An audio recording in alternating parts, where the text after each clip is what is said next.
పార్టీలో ఉన్నటువంటి మనందరం తెలంగాణ ప్రజలందరూ కూడా ఆలోచించుకోవాల్సినటువంటి విషయం. నేను వేరే ఏం విషయాలు చెప్పలేదు.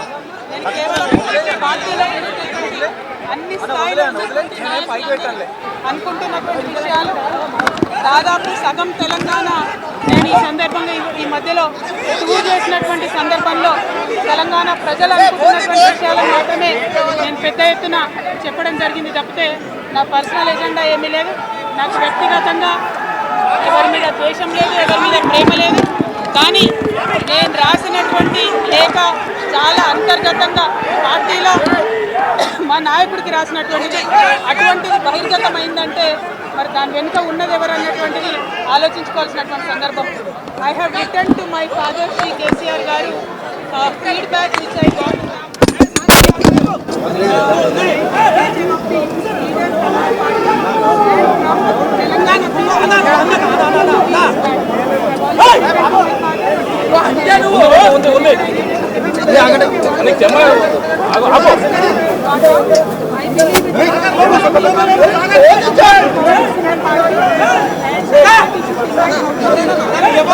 కుట్ర కోణం ఉంది అక్కడ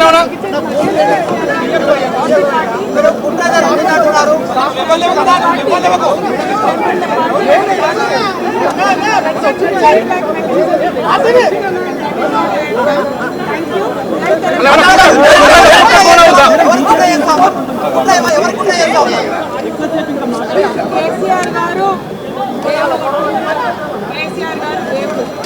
కానీ కేసీఆర్ గారి చుట్టుకొని వాళ్ళ వల్ల చాలా నష్టం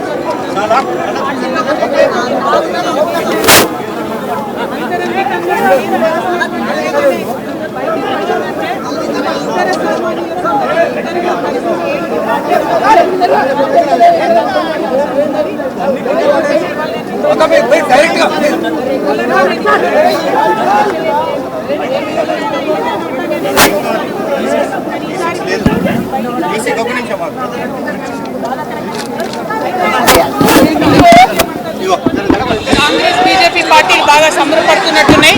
కోతి కొబ్బరికాయ దొరికినట్టుగా ఏదో బీఆర్ఎస్ పార్టీ ఆగమైంది, కేసీఆర్ గారికి ఏమైంది, అంత సీన్ లేదు. మా నాయకుడు కేసీఆర్ గారే. కేసీఆర్ గారి నాయకత్వంలోనే తెలంగాణ బాగుపడుతుంది, ముందుకు పోతుంది. అందులో ఎటువంటి అనుమానం లేదు. కేసీఆర్ గారి నాయకత్వంలోనే బీఆర్ఎస్ పార్టీ కూడా ముందుకెళ్తుందని చెప్పి నేను బలంగా నమ్ముతాను. పార్టీలో ఉన్నటువంటి చిన్న చిన్న లోపాలను డిస్కస్ చేసుకొని సవరించుకొని కోట్లను పక్కకు జరుపుకుంటూ ముందుకు పోతే పార్టీ 10 కాలాల పాటు చల్లగుంటుంది అనేటటువంటి నా భావన. బీజేపీ కానీ కాంగ్రెస్ కానీ తెలంగాణ ప్రజల పొరగబెట్టింది ఏమీ లేదు. 2 పార్టీలు కూడా తెలంగాణను ఫెయిల్ చేసినాయి. ఆ 2 పార్టీలకు కూడా ఆల్టర్నేటివ్ కేసీఆర్ గారి నాయకత్వమే. ఆ కేసీఆర్ గారి నాయకత్వంలోనే తెలంగాణ ముందుకు పోతుందని చెప్పి నేను బలంగా నమ్ముతా ఉన్నాను.